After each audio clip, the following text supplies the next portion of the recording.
Hello family, welcome again to another episode of One-on-One Show with Dr. Paakwesi, the African philosopher. Today, we are having a very special and interesting episode for you all. My name is Jennifer Yaira, your host, and as always, Dr. Paakwesi, the African philosopher, is my dropping. Introducing today's episode, we are discussing human connection to nature. Comment, like, share, and subscribe to this channel. Delving straight to today's episode, let's welcome Dr. Paakwesi, the African philosopher. Hello, Doctor. Hello, Madam Yaira. You are welcome to today's episode. Thank you. You are looking stunning. You're also looking sterling. So sterling. Do you know something? I wish to call you the one man standing. Do you know why? Why? Because you are packed with knowledge, like everything. And It's if not my humility strength. was a person, it's definitely you. It's not my strength, it's not my power, but by the grace of my living God. Okay. Apostle Dr. Emeritus Tanka, whose inspiration and whose power has made me so. Okay. But it is not thy might and thy power. Yes. Okay, delving straight to today's episode. Human connection to nature. What is it at all? What is human connection to nature? Okay. First of all, when we say human, who or what is a human? Yes. Or what is human? And what is nature? There must be a dichotomy between these two big words, human and then nature. When we say nature, according to metaphysics, nature is something that is connected to the macrocosm, that is the big universe. And then human is a limited form of nature. Human is within nature. A human is regarded as one aspect of the microcosm, that is the smaller universe. Okay. It means that the bigger world, that is nature or the macrocosm, and then the smaller world, that is the microcosm or man. These two great beings are in constant communication with each other since the beginning of time, from the certain period till the earth period. So a human is a limited form of the bigger universe known as the macrocosm, but human is the microcosm. And everything that we have in nature exists within man. Someone will say that human is nature, an animal is nature, a plant is nature, a rock is nature, clouds, all of these things are nature. So do clouds exist in man? Oh yes. All these things exist in man, just that some of them have been placed on the philosophical sphere, which will boggle the mind of the layperson. So indeed, there are two types of natures, the bigger nature and the smaller nature. The smaller nature is man and the bigger nature is the macrocosm, that is the bigger world within which man lives and thrives. Okay, please, a quick question from here. Macrocosm and microcosm. Which one is the bigger one and which one is the smaller one? Macro Okay. is the bigger, Okay. and then micro is the smaller. That's why you use the word microchip. Okay. You don't have macrochip. Okay. A macrochip, that chip will be bigger than the planet, and then everybody will be carrying it here and there. Okay, so the macro is the universe. The macro is the bigger then- universe. Okay, and the micro are the living things in And the them. living things in them. So specifically man, which we are discussing today. Okay. So why should we connect to the nature? Okay. Human beings cannot live without the outside world. Okay. We eat, we drink. We eat, but we don't produce our own foods. But we eat from the macrocosm. No one produces orange juice in the body, and no one produces pineapple juice in the body. But it is something that we get from the outside world through farmers who cultivate the land and then finally harvest everything from harvest everything thereof. So, when we talk of humans have been programmed by our extraterrestrial beings. Someone will call them aliens. As far back as 6000 BC, human beings were genetically engineered and programmed to be able to connect well to the outside world or the macrocosm, the bigger universe. Water will not be important if human beings were not programmed to become thirsty.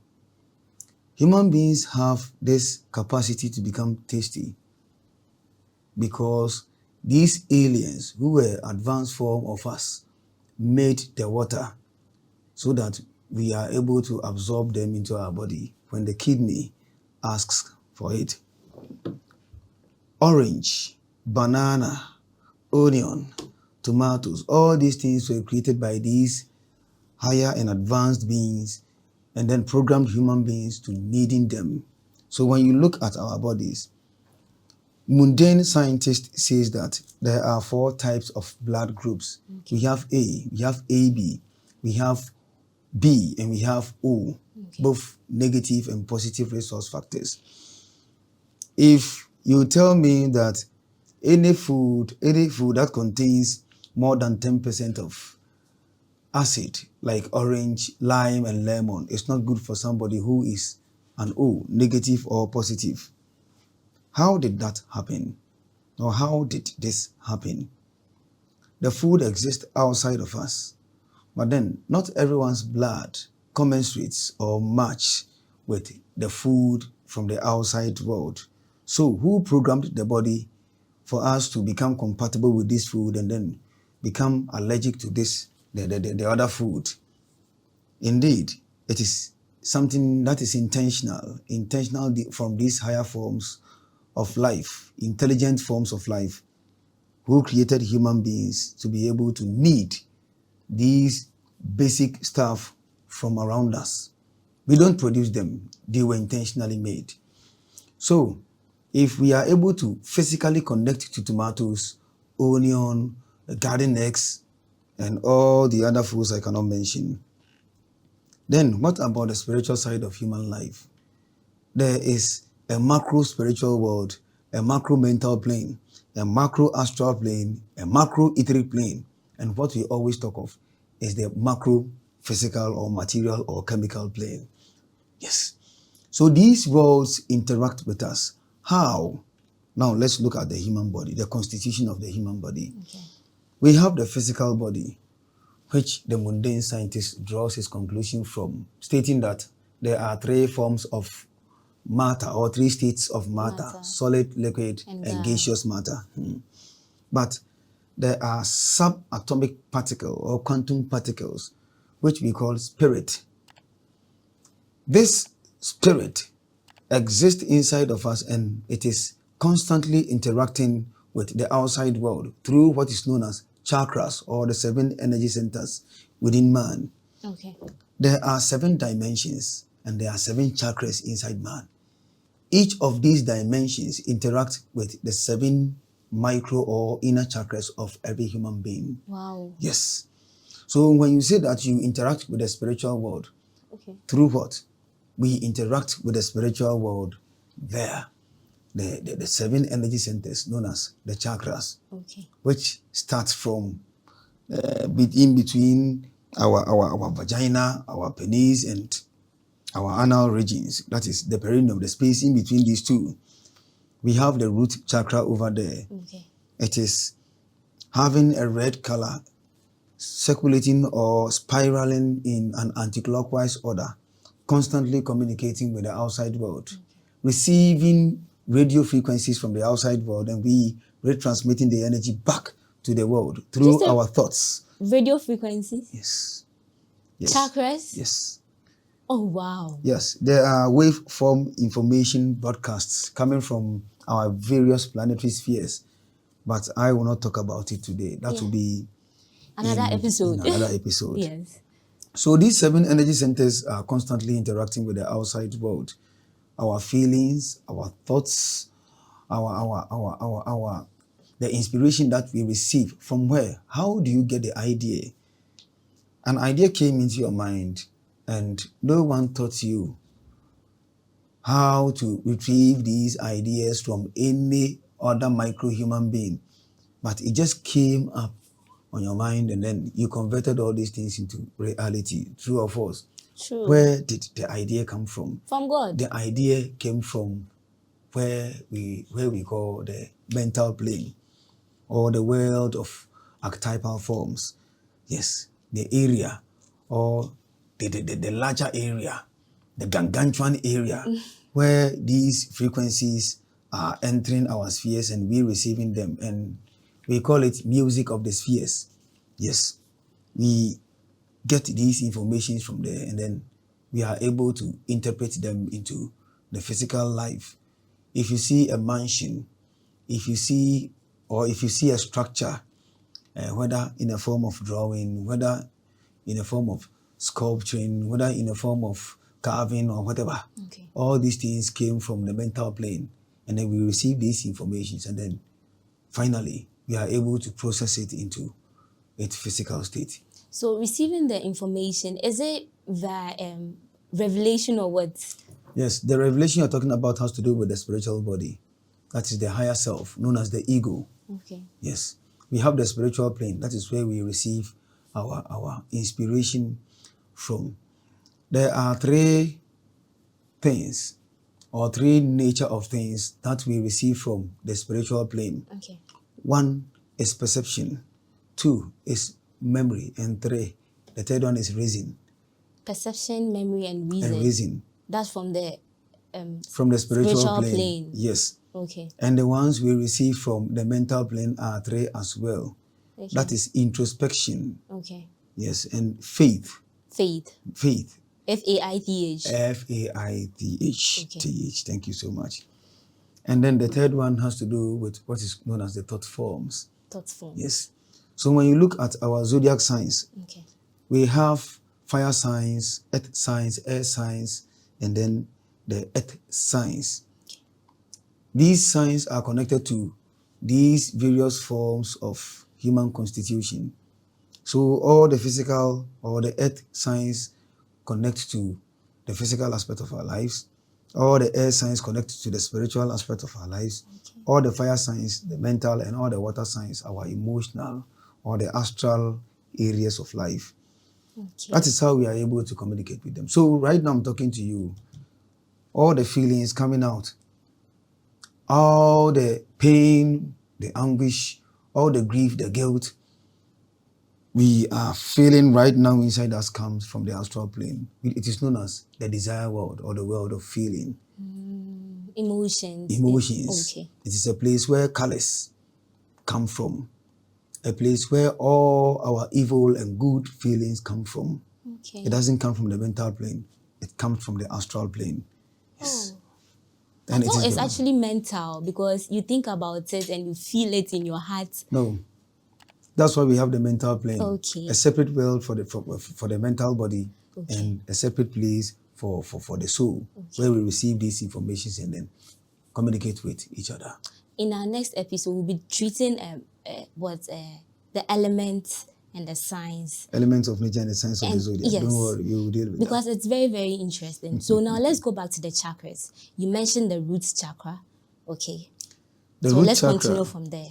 The root chakra is connected to our survival on earth. Okay. You eat, you drink. Eating and drinking, wearing, I need a house, I need a car, I need children. All these things come from the root chakra. Without the root chakra, all these things will not be part and parcel of us.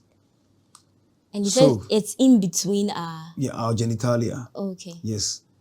A place known as the perineum. Okay. Yeah. Perineum, perineum. So, because of time, I will not be able to delve more into it. Yes. And we have the sacral chakra. Okay. The sacral chakra is found at our sacral region of our bones, or our nerves. And then it is connected to our sexuality. Having sexual feelings for your fellow human being is controlled by the sacral chakra, and its color is the orange color. Yes. It is in order. as though the 7 colors of the rainbow. So the root chakra is red and the sacral chakra is orange. Then moving to the yellow one. The yellow one is connected to what is known as our etheric body. Okay. It's known as the solar plexus energy center. Solar, the dini no honam say, is connected to the sun. And it is the only chakra that is able to distribute vital energy throughout the body of man. Yes. Throughout the body. The body of man. Okay. And the solar plexus energy center is in control of our shame as its negative aspect. When one feels so ashamed of wearing a certain dress, or because of some disability or some visual impairments or hearing impairment or anything, the person feels ashamed of walking among the multitude. So this form of shame comes from the solar plexus energy center. And its positive aspect deals with honor, it deals with power, it deals with authority and encourage. Yes. And from the solar plexus. From the solar plexus energy center. If I should talk of its esoteric aspect, you'll be lost. But let's deal with the thin areas for everyone to understand.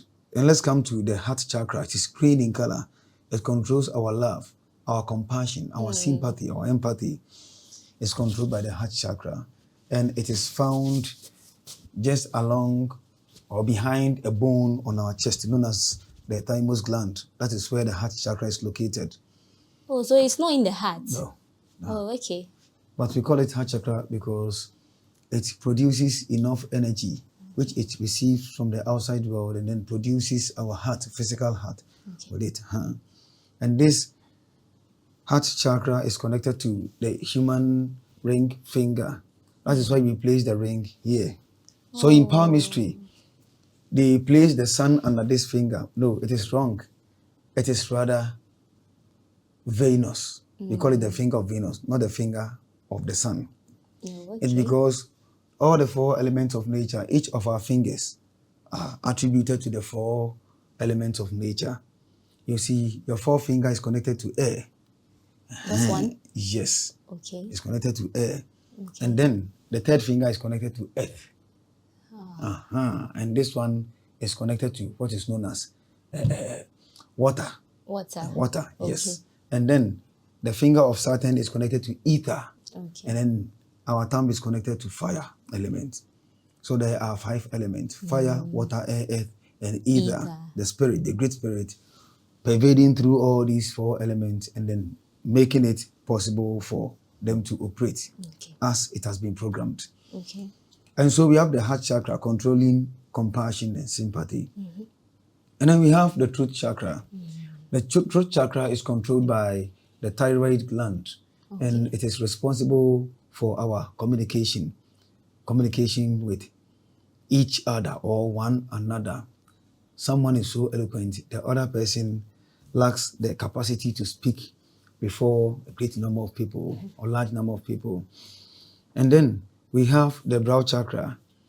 The brow chakra is what we call the 3rd eye. The brow chakra? The brow chakra. Yes. Okay. Yes, we call it Ajna chakra. That is how the Hindus call it. Okay. And then we use it to supersense the other world, the invisible world. Okay. And then it is responsible for detecting between illusion and reality. It is known as the 3rd eye chakra. Okay. And then we have the crown chakra. The crown chakra is responsible for total understanding of all things in the universe. Without the crown chakra, you will lack understanding of what is happening. Okay. You may activate your 3rd eye, but most of the things you'll be supersensing from the other worlds cannot be understood well until the crown chakra is activated for you to be able to interpret them correctly. Okay, so they actually work hand in hand, all the chakras? All the chakras work hand in hand. Okay. And they are connected to the planets in the heavens. So your crown chakra is controlled by Saturn. Okay. Your brow chakra is the moon. Okay. Yes, and then your throat chakra is Mercury, and then your heart chakra is Venus. Then we come to the sun. Solar plexus controls it, And then we come to Mars controlling the sacral chakra, and the root chakra is controlled by the planet Jupiter. Yes. So these energy centers are our senses, which we use to communicate with the other world, the invisible worlds, negatively or positively, depending on which forces these energies are coming from the other worlds. So this is how the chakra works in relation to nature. So if we want to connect to our chakras, how do we do that? Connecting to your chakra is something that is very complicated and very, very, very, very comprehensive, because it has to do with a lot of mind or mental control, control over your emotions, control over your thoughts, control over your actions, and control over your words, which you speak. For example, there are things you dislike so much. Okay.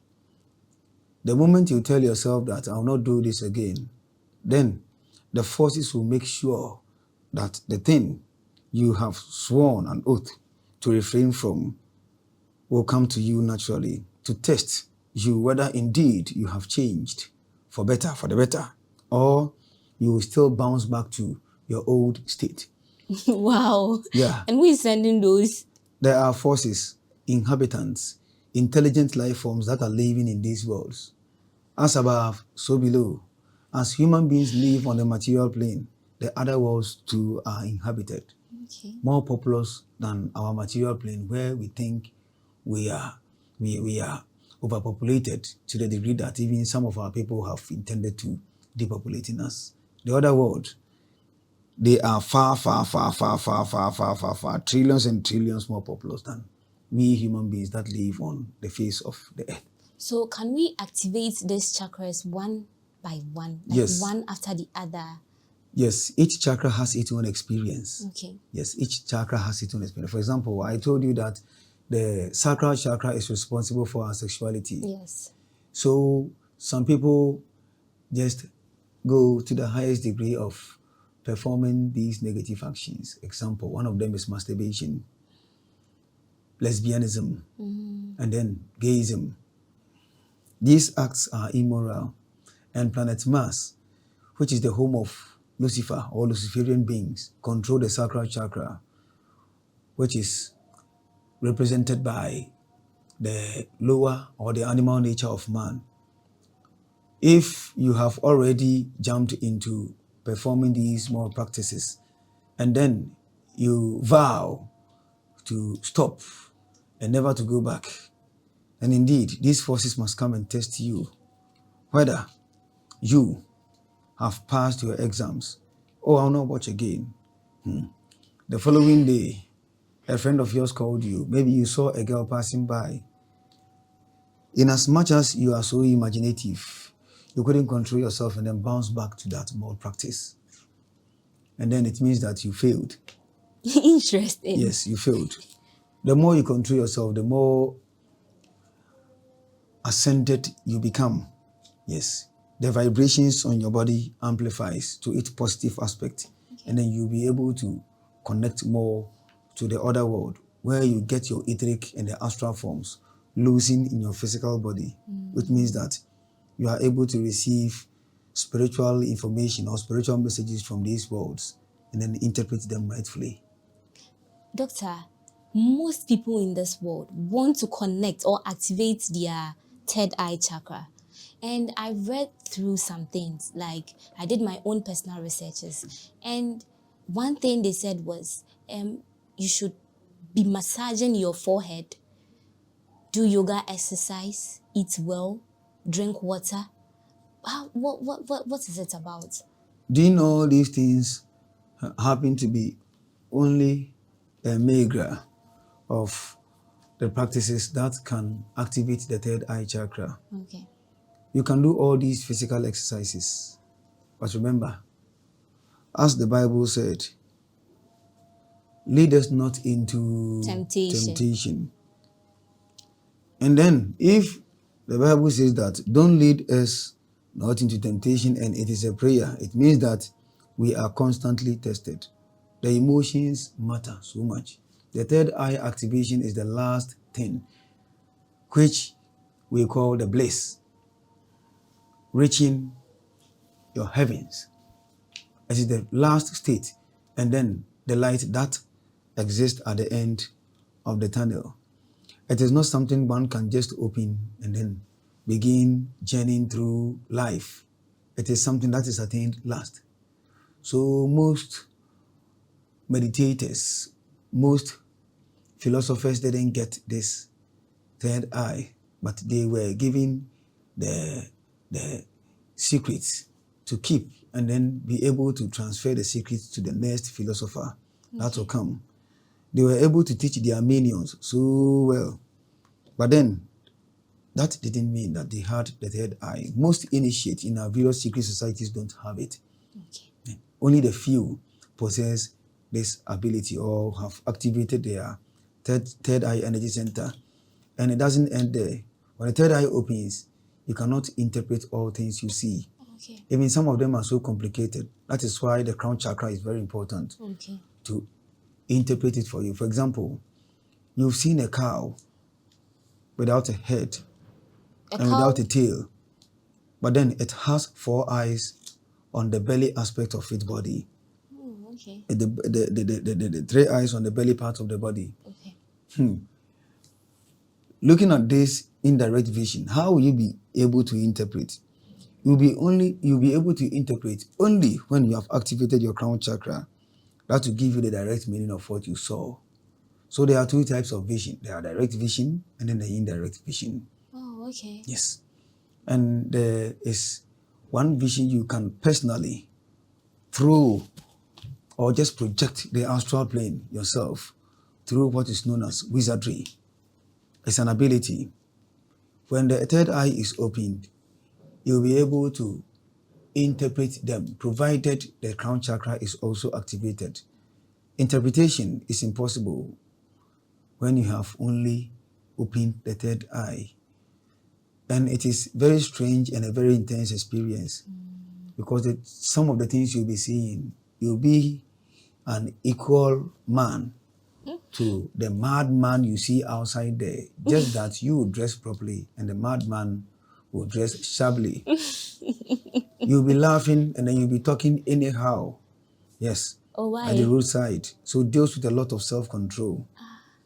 And not everyone can withstand the strange things and the monstrous figures you'll be seeing outside there. Okay, so tackling activation, activating the chakras, which one should we tackle first? After doing yoga, which is, or meditation, which is 2% out of 100, the rest deals with self-control. Okay. Being able to control your feelings. You will not become angry anyhow. You'll be able to control your diet. You'll be able to know when to sleep and when to wake up. That's when the circadian rhythm comes in. It deals with a lot of things. But if one gets a good master who is astute in the field, will be able to properly direct him or her to have the third eye activated. Wow. This is so insightful. So insightful. So connection to the nature. I know plants is in nature too. So can human being actually connect to plants too? Yes. In reality, plants do speak. They Plant? talk. Yes. They talk constantly to us. Even stones speak. The clouds speak. Everything you see around is alive. How come you are not hearing them? It is because our third eye is not activated. Oh. Yes. Most people are asleep. Most people are blindfolded. They are alive on the material plane, but they are asleep on the spiritual plane. They don't know where they are. They are only judging through what they can see, feel, hear, and touch, taste. You said you don't know where they are, but then if I'm home, I equally know that I'm home. So if you ask me where you are, I can say I'm home. You slept yesterday and you had a strange dream. But when you wake up, where was the cow that was chasing you? You couldn't see that cow. You couldn't see yourself. You saw yourself in a dream picking a lot of money. Yeah. But when you wake up, where's the money? You were eating komkonte, you were eating banku, you were eating rice. But then when you wake up, there wasn't any food before you or on the bed. If you wake up, it means that that thing you saw and you immediately wake up is still there. And then it is working. But on the material plane, you are asleep. You don't know that that experience is still transpiring over there. But then it's just a dream. It's not just a dream. When you sleep, Okay. your astral body goes out of your physical body to experience its own world, known as the astral plane. Okay. Your astral body is also known as the soul, Okay. as popularly known. Soul. And the soul has its own world it lives. The soul lives on the astral plane. So any feelings that you are getting is the information the soul is receiving from the astral plane or the soul world, and then transferring the information to your DNA, that is your diribonucleic acid, where your body is able to receive them and then decode them and then retransmit the energy back to the astral plane. Yes. Decoding and retransferring. Like, you mean we are supposed to decode all these things? You naturally decode information from the outside world. That's the DNA and the RNA in your body. Okay. When we receive these radio frequencies, our etheric body receives the information through the astral body, and then our etheric body transfers the information back to the cells of our bodies through the nucleus of our cells where our DNA is. And then it is able to interpret the information. That is what we call the decoding. So when you receive the information, we call it encode. And then they decode the information, interpret the information, then retransmit the energy or the information back to the planetary spheres. Okay. The planets you see in space are only gateways or portals to other astral spheres. The astral plane is a very bigger place. A very, very bigger place. It is far, far, far, far, far bigger than our material plane. Our material plane is just a speck on the astral plane. Okay, doctor, I heard from someone, I asked someone, and the person was actually a spiritual person, kind of spiritual person. And the person said, if you want to connect to nature, you should love everything. Is that true? Love is true, but it is not even easy to love. It is what has broken our world down. In the golden age, love overflew. Love was everywhere. Although others had these characteristics of hating, Okay. it wasn't so expansive and it wasn't so usual as you see in our everyday life. Today, love does not exist. We say it, but we don't know what it is. And unconditional love is what that spiritual man is talking about. And if one is able to love, oh yes, in addition to controlling your emotions against all other happenings from the outside world, negative happenings from the outside world, you have your spirit being activated to be able to experience the spiritual world with all the things that are happening from there. You said love does not exist, but we can feel it in our hearts that we love something. It is not sensual love. Oh, I'm okay. talking about unconditional love. Okay. Right now, if I should ask you, do you love your mother? Do you love me than your I'll say mother? yes. You love your mother than myself. Okay. You love your sister than myself. So you have become selective even in your love. So your love is not unconditional. Oh, okay. So you should love everything equally. Thank you so much. Including nature, like Everything. the stones. Everything. Everything that exists in you exists in everything. And everything you see around you is a mirror. One of the great principles from which I derived most of my philosophies. The universe is a mirror.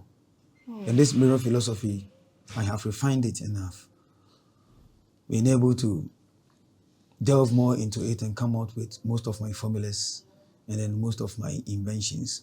Yes. Doctor, this will actually be my last question. We want to connect to nature. We want to. How do we do that? Love is all. All is love. Controlling your mind. Your mind is all, and all is mind. If you'll be able to structure your life in such a way that anything you see from the outside world, you must consciously process it through your mind before even considering your emotions. But most of the time, we rather respond the external happenings with our emotions before it comes to mind. And that is what we call impulsiveness. We receive with our emotions before we think about it. But if you'll be able to think about it before you act, it is what is known as the mind control. Wow. Should I clap for you? like, I don't... All is mind. All is mind. The mind is a very powerful tool. Most people don't understand how it works. It is the greatest asset which our alien beings gave to us to be able to think through and then control everything around us and within us. You know something? I'm just swept under the carpet with this insight. This is so beautiful. Thank you. Thank you. Do you have anything to say, like your last statement? Because I'm done with the questions. The last thing I will say is our connection to nature. We must change our perception and the way we look at things. If the way you look at things is different, you'll be able to know that our earth, our very earth, is a living organism, and everything inside it is a cell that is living on this big body system known as earth. So your pain, the earth feels your pain, the earth feels your grief, the earth feels your miseries. We won't massacre things or our vegetation, our water bodies. We have just placed them in a messy state because we fail to understand that the earth is a living organism. But most of the things we do is to destroy our planet and everything on it. So animals, plants, humans, water bodies and everything on it, all are living. Nothing is dead. Everything is alive. As above, so below. If you are alive, everything is alive. Thank you. You're welcome. Thank you, thank you, thank you. You're welcome. Hello, family. So far, so good. We have come to the end of today's episode. Keep commenting because it gives the zeal to bring more insightful episodes as just like this one. Keep commenting, like, share, subscribe to this channel. My name is Jennifer Yaira, and I had my discussion with Dr. Paakwesi, the African philosopher. See you again on our next episode. Thank you.